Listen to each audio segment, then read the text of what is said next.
écouter la parole de Dieu, la parole de vie, la parole qui sauve, la parole qui restaure. C'est cette parole-là que nous voulons encore écouter ce soir dans la maison de Dieu. Bien-aimé, Dieu est là présent. Nous allons profiter de ces moments pour l'adorer et nous allons profiter de ces moments pour écouter également sa parole. Père éternel, merci. Merci pour ce grand privilège que tu nous accordes d'être ce soir dans ta présence pour écouter ta parole, Jésus. Au commencement était la parole était avec Dieu et la parole était Dieu. Papa, nous voulons t'écouter. Enseigne-nous ta voix. Au nom de Jésus, que nous disons tous Amen. Amen. Et que nous bénissons encore le Seigneur ce soir.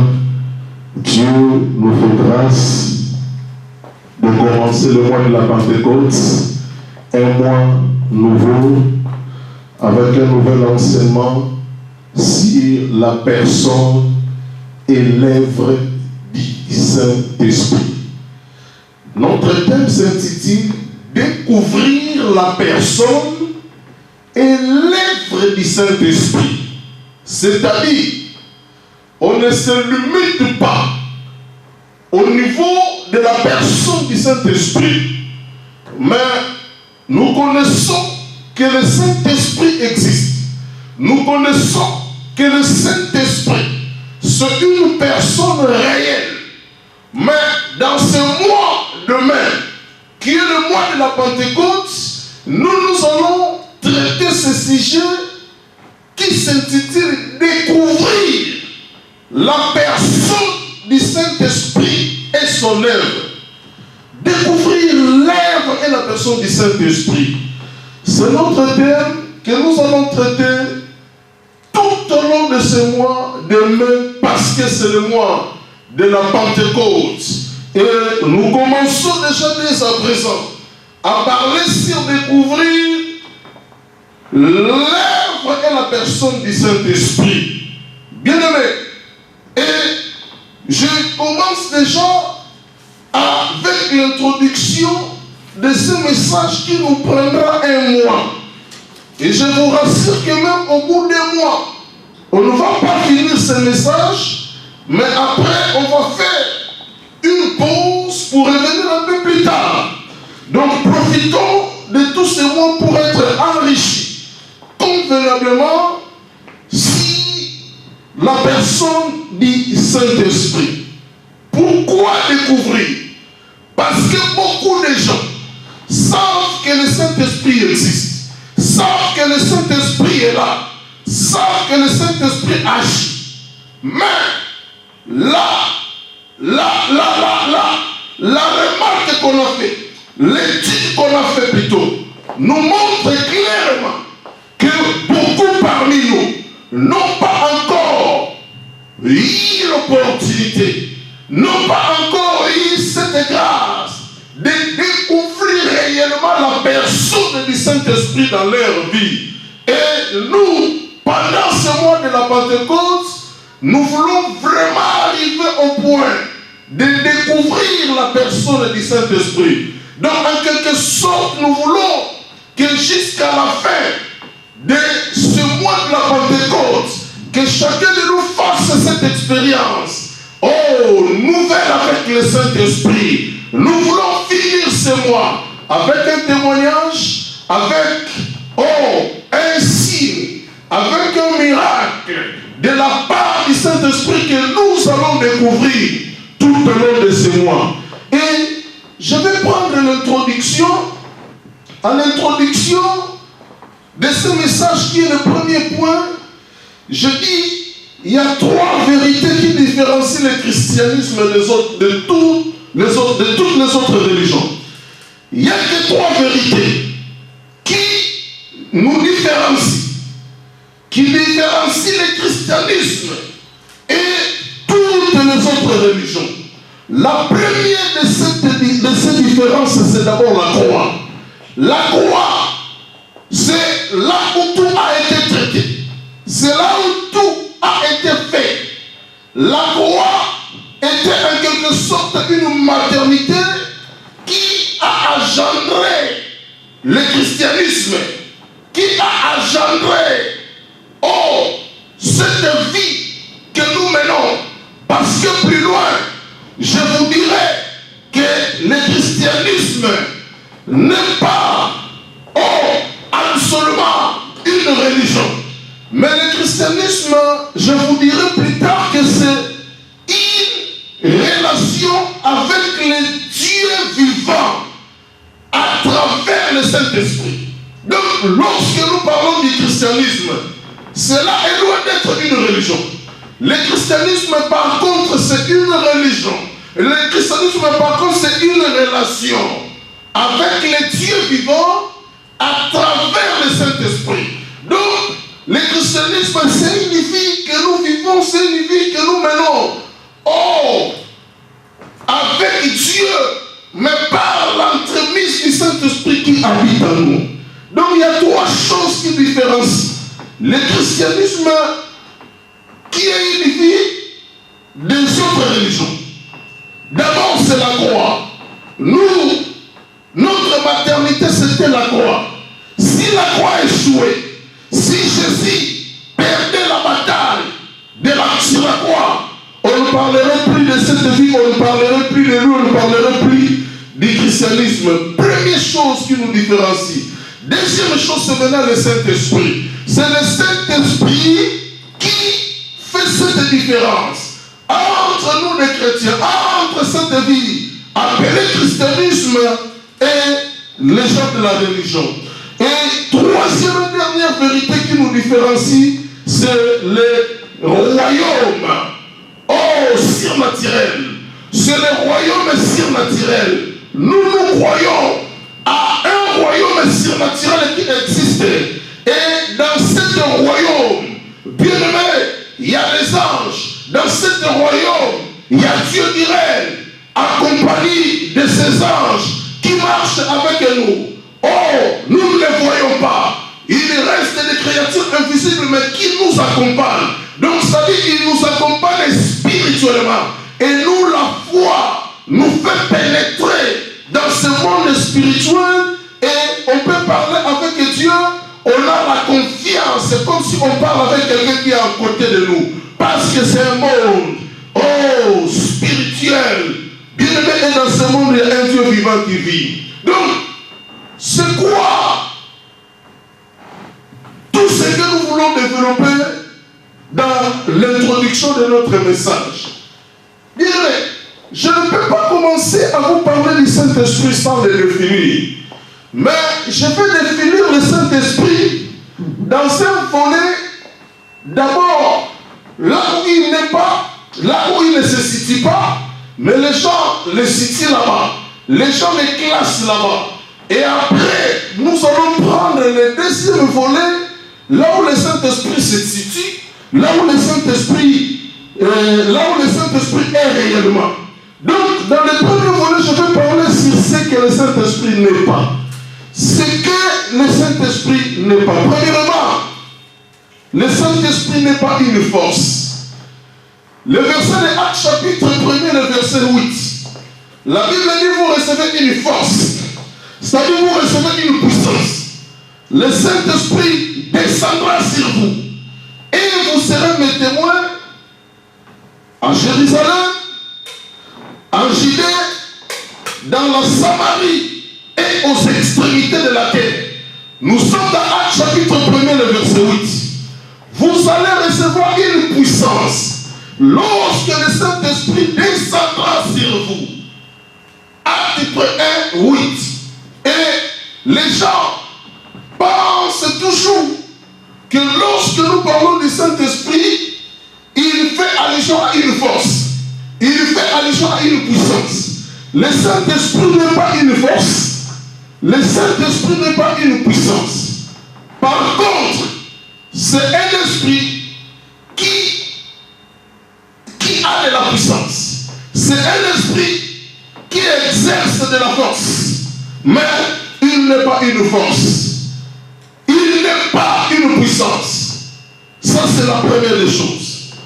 Deuxième chose, le Saint-Esprit n'est pas une émotion. Et c'est vrai, il nous réconforte, il nous communique la paix de Dieu, mais il n'est pas une émotion quelconque. Alléluia. Troisième chose, le Saint-Esprit n'est pas une colombe. Souvenez-vous, lors du baptême de Jésus, la Bible dit que Jésus, pendant qu'il sortait de l'eau, le Saint-Esprit est descendu sur lui sous une forme de la colombe. C'est-à-dire Jean, qui l'avait baptisé, avait vu l'Esprit de Dieu, le Saint-Esprit, descendre sur l'épaule de Jésus sous forme d'une colombe. Et ça peut être un symbole pour parler de l'Esprit, mais le Saint-Esprit n'est pas vraiment une colombe. Alléluia. Alléluia. Le Saint-Esprit, oui, c'est un esprit doux, c'est un esprit de douceur, un esprit tendre, comme la colombe. Il est sensible, mais le Saint-Esprit n'est pas un oiseau. Le Saint-Esprit n'est pas une colombe. Et beaucoup de gens, en cherchant à le définir autrement, ils tombent sur le piège. Lors du baptême de Jésus, l'Esprit était descendu. Oui, ce n'est qu'un symbole que l'Esprit de Dieu avait pris pour se révéler à Christ. Mais lui-même n'est pas une colombe. Quatrième chose, le vent. Le Saint-Esprit n'est pas du vent. Parce que, si vous lisez le livre de Jean chapitre 3, le verset 1er jusqu'au verset 8, la Bible parle du vent, que le vent souffle où il veut. Nous entendons le bruit du vent, mais nous ignorons là d'où ça vient et nous ignorons également là où le vent se dirige. Nous ignorons sa destination. Il souffle, il vient d'où? On ne sait pas. Mais il se dirige vers quelle destination? Personne ne sait quelque chose. Et Dieu, la Bible dit, il en est ainsi de tout homme qui est né de l'Esprit. Donc, la naissance en Dieu, c'est quelque chose qui se passe pendant ce mouvement-là du vent.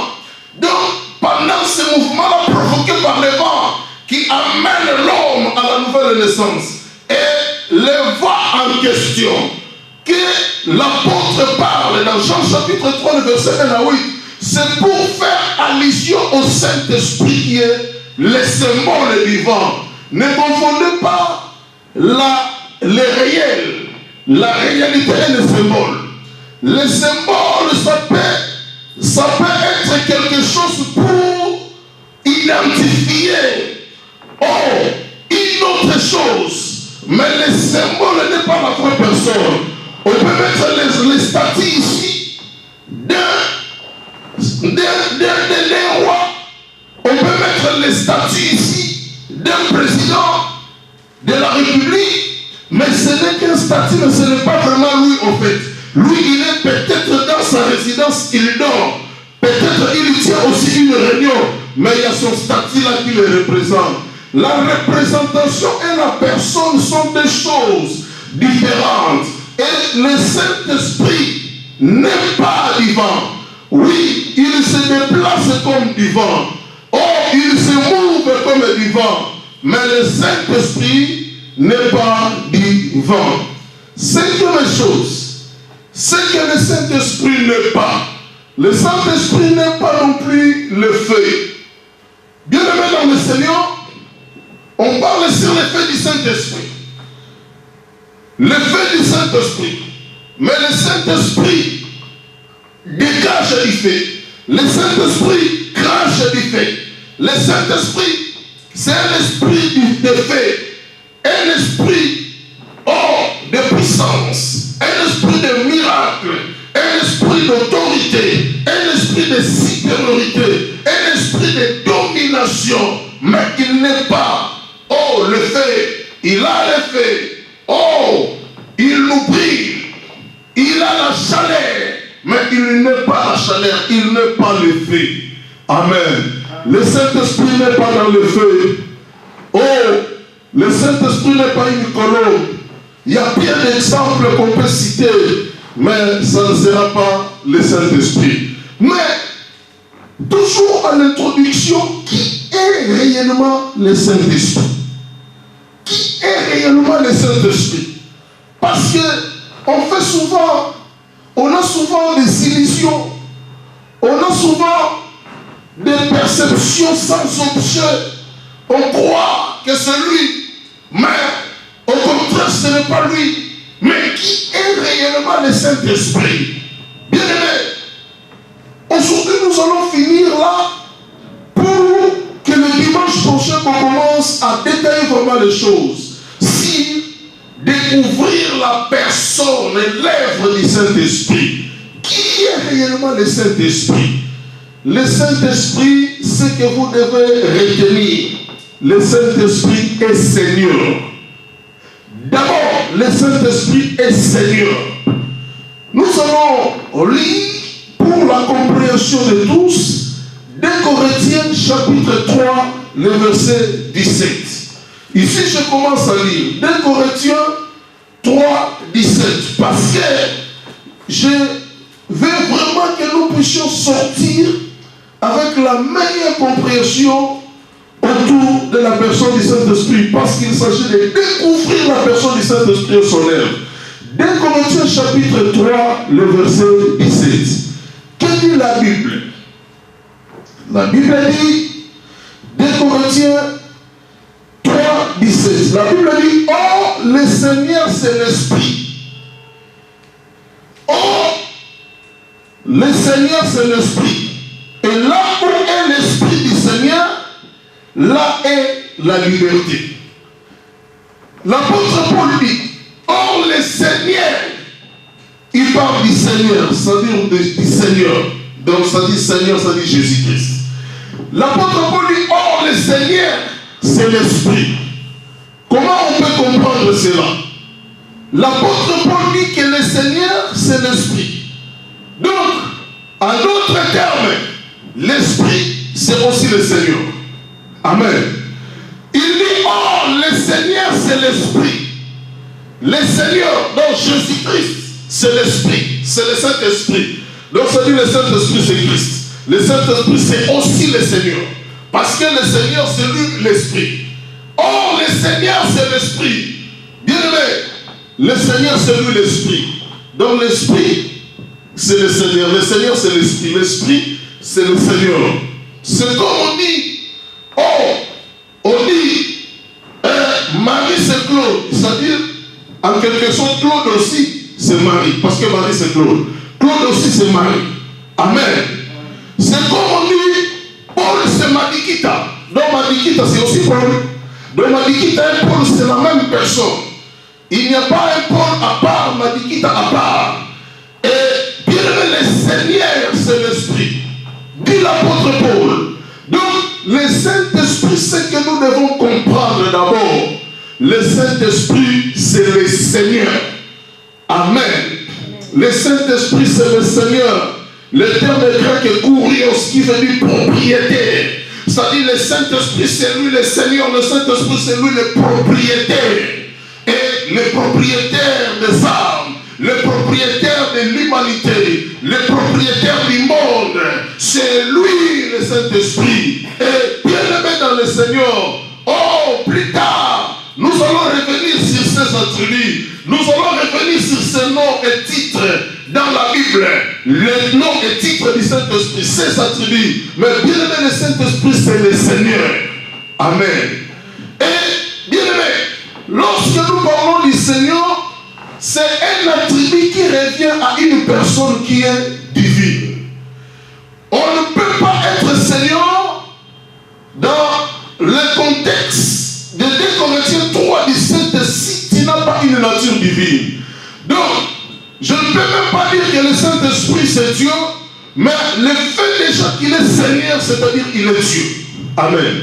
Acte chapitre 5, le verset 1 jusqu'au verset 4.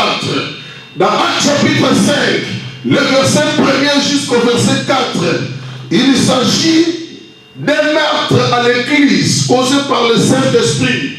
Et que s'est-il passé? Nous sommes dans Acte chapitre 5, le verset 1 à 4. Un homme a fait un fait à l'église de vendre son champ. Et avec cet argent, il va le déposer à l'église pour les besoins des pauvres et des démunis. Mais après avoir vendu son champ, il retire une partie du prix d'argent et il lui présente l'autre moitié à l'église. Mais dans son fait, c'était de tout donner à l'église. Et ce jour-là, le Saint-Esprit a révélé à Pierre, qui faisait l'office du culte, que cet homme a retenu une partie du prix. Et la parole de connaissance était sortie. L'apôtre Pierre a dit, mais Ananias, est-ce qu'avec cet argent que tu as vendu ton champ? Il dit oui. Et le Saint-Esprit dit à Pierre, non, il a menti. Et Pierre a dit à Ananias, pourquoi Satan a-t-il rempli ton cœur au point que tu mentes à l'Esprit de Dieu? Au point que tu mentes à l'Esprit de Dieu. Et l'apôtre Pierre dit, mais ce n'est pas à un homme que tu as menti, mais c'est à Dieu. Donc, c'est-à-dire, nous sommes dans le contexte que le Saint-Esprit est Seigneur, mais il est Dieu aussi. Et l'apôtre Pierre a dit, le fait que tu as menti à l'Esprit de Dieu, c'est-à-dire tu as menti à Dieu, c'est une expression, un langage d'une autorité spirituelle pour dire que le Saint-Esprit c'est lui Dieu. Alléluia. Le Saint-Esprit c'est lui Dieu. Amen. Amen. Donc le Saint-Esprit est Seigneur, le Saint-Esprit est Dieu. Dans Acte chapitre 5, le verset 1 à 4. Le Saint-Esprit, Genèse chapitre 3, Genèse chapitre 1er plutôt, le verset 1 à 3, qui est réellement le Saint-Esprit. Nous sommes dans Genèse chapitre 1er, le verset 1 à 3. Quelle est la Bible dans Genèse 1er 1 à 3? La Bible dit quelque chose, je veux vraiment vous faire comprendre ça doucement. La Bible dit, la Bible parle du commencement. Pendant que Dieu créait les cieux et la terre, pendant que Dieu réalisait les choses, la Bible dit que l'Esprit de Dieu s'est mouvé au-dessus des eaux. Là, c'était encore pendant la création. Il crée le ciel et la terre. Mais nous voyons déjà à cet temps-là, l'Esprit de Dieu s'est mouvé au-dessus des eaux. Je vais définir l'Esprit de Dieu. Donc, pendant que Dieu créait, le Saint-Esprit était là. Pendant que Dieu commençait à créer, il a commencé à créer. Le Saint-Esprit était déjà présent. Mais qui est le Saint-Esprit? Le Saint-Esprit, c'est une personne immatérielle, incréée. Parce que nous voyons, tout au début de la création, le Saint-Esprit existait déjà. Le Saint-Esprit était déjà là. Le Saint-Esprit était déjà au contrôle des choses. Donc le Saint-Esprit, par définition, selon Genèse, chapitre 1er, le verset 1 à 3, le Saint-Esprit, c'est une personne immatérielle, incréée. Et tout ce qui sort de la création a d'office une nature divine. Parce que le Saint-Esprit a existé, le Saint-Esprit n'est pas une créature, mais c'est une personne immatérielle incréée. C'est-à-dire qu'il n'a jamais été créé. Amen. Il n'a jamais été créé, mais il a existé avant la création. Et lors de la création, il était déjà là. Il a pris part à la création. Dieu créait, mais l'Esprit de Dieu était déjà là. Oh, l'Esprit de Dieu se mouvait déjà au-dessus des eaux. L'Esprit de Dieu existait déjà. L'Esprit de Dieu était déjà là. L'Esprit de Dieu a pris part à la création divine, à la création de Dieu, étant Dieu. Et qui est l'Esprit de Dieu? Qui est le Saint-Esprit? Bien aimé, autre chose encore, le Saint-Esprit est la troisième personne de la divinité. Mais c'est là ne dit pas que nous avons trois dieux. Bien aimé, moi, je suis unicitaire. Je crois à un seul Dieu, mais qui s'est révélé lors de la création comme un Père et lors de la naissance de l'homme, de sauver le monde. Le même Dieu s'est révélé comme un Fils.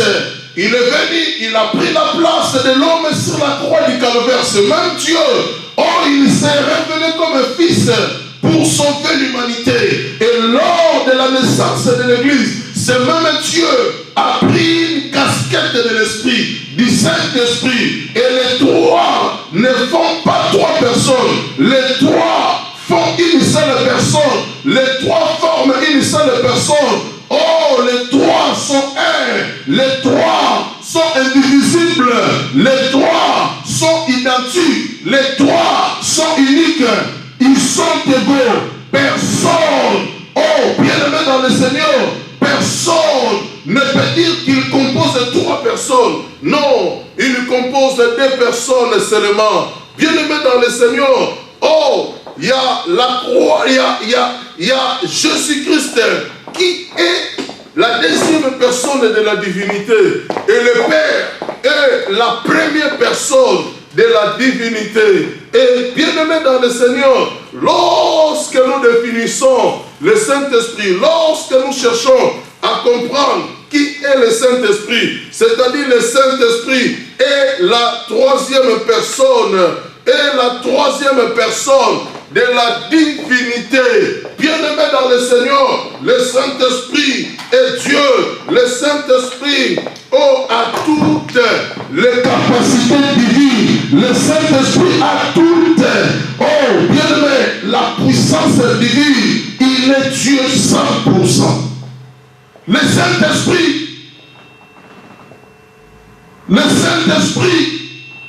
est la troisième personne de la divinité. Alléluia. Alléluia. Amen. Et notre Dieu est tellement bon, notre Dieu est tellement compatissant, il nous aime, il est là à la colère, riche à bonté, il nous pardonne. Mais vous allez comprendre une chose, il y a un seul péché que Dieu ne pardonne pas. C'est le blasphème contre son esprit. C'est le blasphème contre le Saint-Esprit. Là, Dieu ne pardonne pas. Et maintenant, il faut analyser quelle est la place que le Saint-Esprit occupe. Pour que l'offense contre le Saint-Esprit, la personne ne mérite pas d'être pardonnée. Bien-aimé, le Saint-Esprit est Dieu. Qui est réellement le Saint-Esprit? Le Saint-Esprit, une autre chose, le Saint-Esprit est le commandant en chef de l'Église. Le Saint-Esprit est le commandant en chef de l'Église. Bien-aimé, c'est-à-dire, c'est le Saint-Esprit qui décidait où les disciples de l'Église primitive devaient aller. Nous sommes dans Actes chapitre 16, le verset 6 jusqu'au verset 9. Actes chapitre 16, le verset 6 jusqu'au verset 9. Acte 16, 6 à 9. Je veux lire. Suivez-moi attentivement. Acte 16, 6 à 9. Empêchés par le Saint-Esprit d'annoncer la parole dans l'Asie, ils traversèrent la Phrygie et le pays de Galatie. Arrivés près de la Mysie, ils tentèrent d'aller à Bithynie. Mais l'Esprit de Jésus ne leur permit pas. Ils franchirent alors la Mysie et descendirent à Troas. Pendant la nuit, Paul eut une vision. Un Macédonien debout les suppliait en disant passe en Macédoine. Viens à notre secours. Après cette vision de Paul, nous avons aussi cherché à nous rendre à Macédoine, concluant que Dieu nous appelait à y annoncer l'évangile. Le Saint-Esprit est le commandant en chef de l'Église. Dans Acte 16, les apôtres avaient bien l'intention d'aller évangéliser la ville de Phrygie. Mais pendant que tout était préparé pour affronter cette mission, le Saint-Esprit dit à Paul, non, il ne faut pas aller là-bas. Et les disciples avaient encore décidé de prendre la route pour Mysie afin d'aller annoncer la parole de Dieu. Le Saint-Esprit les empêcha d'aller prêcher dans la ville de Mysie. Mais pendant la nuit, quand ils dormaient, Paul a eu une vision qu'un Macédonien était à côté de lui, à genoux, en train de le supplier. Oh, venez à notre secours en Macédoine. Et Paul a dit, c'est l'esprit de Jésus qui décide qu'on puisse aller en Macédoine. Et le matin, ils sont allés en Macédoine sans être empêchés par le Saint-Esprit. Alléluia. C'est le Saint-Esprit qui fait croître son Église. La croissance de l'Église, comme je vous dis tout le temps, c'est l'œuvre du Saint-Esprit. Un homme seul ne peut pas se lever pour dire c'est grâce à moi que cette Église a grandi. C'est grâce à moi que cette Église a du monde. Bien aimé, c'est le Saint-Esprit qui fait croître une Église. La Bible dit dans l'Église primitive, la Bible dit que Dieu a envoyé tous les jours les gens qui étaient sauvés. C'est-à-dire c'est Dieu qui a envoyé les gens. Nous allons prendre Acte chapitre 9, le verset 31. On va lire quelque chose. Acte chapitre 9, le verset 31. La Bible dit dans Acte 9, 31, et l'Église était en paix dans toute la Judée, la Galilée et la Samarie. Elle s'édifiait, marchait dans la crainte du Seigneur et progressait par l'assistance du Saint-Esprit. Et progressait par l'assistance du Saint-Esprit. L'Église progressait par l'assistance du Saint-Esprit. Le Saint-Esprit, c'est lui qui fait croître une Église. Et le Saint-Esprit, c'est lui qui devait être responsable dans l'Église. Si on confie déjà la responsabilité de l'Église à un homme qui peut décider, même, il peut même nager dans les vents contraires du Saint-Esprit, bien aimé, là, ça sera un danger pour l'Église. Le Saint-Esprit, c'est lui le responsable de l'Église. Amen. Qui est le Saint-Esprit? Le Saint-Esprit est le gouverneur général du royaume de Dieu sur la terre. Le Saint-Esprit est le gouverneur général du royaume de Dieu sur terre. Le Saint-Esprit, c'est lui le gouverneur du royaume de Dieu sur la terre. Depuis la Pentecôte jusqu'à présent, Dieu a confié la gouvernance de l'Église. Dieu a confié le royaume de Dieu sur terre sous la supervision du Saint-Esprit. C'est-à-dire, quoi que nous faisions, c'est le Saint-Esprit qui dirige le royaume de Dieu sur terre, depuis la croix jusqu'à l'enlèvement de l'Église. C'est lui qui chapeaute, c'est lui qui gouverne, c'est lui qui dirige, c'est lui qui commande, c'est lui qui est le décideur final, c'est lui qui fait tout, c'est lui qui fait les choses. Matthieu chapitre 12, le verset 28. Matthieu chapitre 12, le verset 28. Nous allons lire, bien aimé, nous posons des bases de dimanche, nous allons décoller. Matthieu chapitre 12, le verset 28. La Bible dit dans Matthieu 12, 28 ceci. Mais si c'est par l'Esprit de Dieu, si c'est par l'Esprit de Dieu que moi je chasse les démons, le royaume de Dieu doit parvenir jusqu'à vous. Jésus a dit dans Matthieu 12, 28, si c'est par l'Esprit de Dieu que moi, Christ, je chasse les démons, c'est que le royaume de Dieu est descendu vers vous. C'est-à-dire, comment on peut interpréter les propos tenus par Christ dans ce verset?